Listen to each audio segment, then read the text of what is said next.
Here's our top 7 tips for teaching your dog how to use the buttons. For a little bit of a backstory, this is Mila. She's 5 years old. She currently knows 33 words, and she started when she was 3.5 years old. This is Shotzi, and she didn't take to the buttons, but Mila speaks for Shotzi.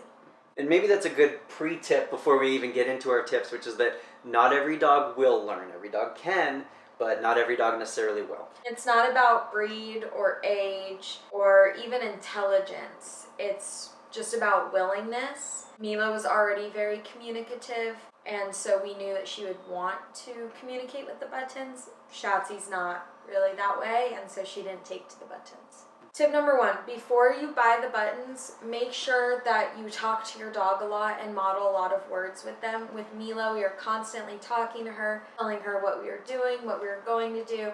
So even before the buttons, there were a lot of English words that she understood. Tip number 2 is to start with just one word at a time, and we have 4 tips for you to help pick what that word is going to be. The 4 things to consider when you're picking your first word is want, frequency, easy, and not food.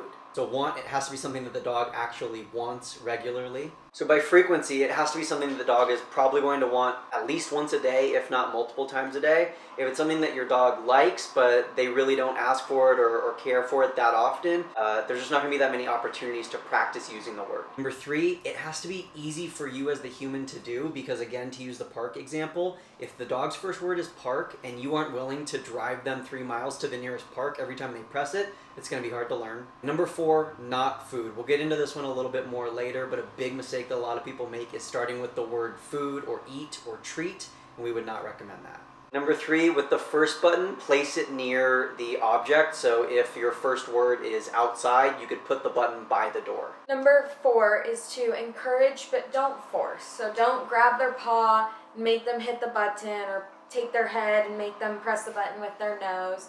Nothing like that, but just encourage them. So what we would do is we would pick up the button and hold it in our hand and let Mila know that this is what we're interested in and we want her to press it, but also letting her do it on her own time. It took a few weeks, but eventually she figured out that that's what we're wanting from her in order for her to get what she wants from us. It was a little bit funny, but we would like pet the button and say, oh, it's a good button, I love this button. So she kind of associated it with a positive thing. Yeah. Number 5, model during and before the activity. So again, if the first button is outside, press the button before you go outside, and then when you are outside, bring it with you and press it yourself a few times so the dog starts associating going outside with pressing the button. And also model it after. So when you get inside, you can say outside, all done, and then you can press the outside button. And that'll also help them learn the word all done if they don't already know that word. Excitement and praise are super, super helpful, but don't give treats. You don't want them pressing the button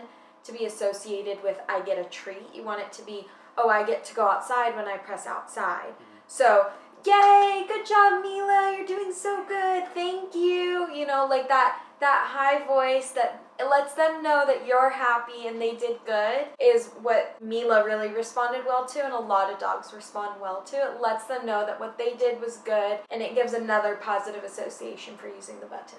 And then last but not least is make sure your dog fully understands that first word before moving on and adding more, because it's just going to get more confusing the more buttons you add, especially when they don't have a clear understanding of that first button. If you want to get the buttons for your dog, we have a link down in the description. Thanks so much for watching. Don't forget to subscribe and let us know if you have any questions. We've been doing this for 2 years now, so we think we kind of know what we're doing. You're so silly.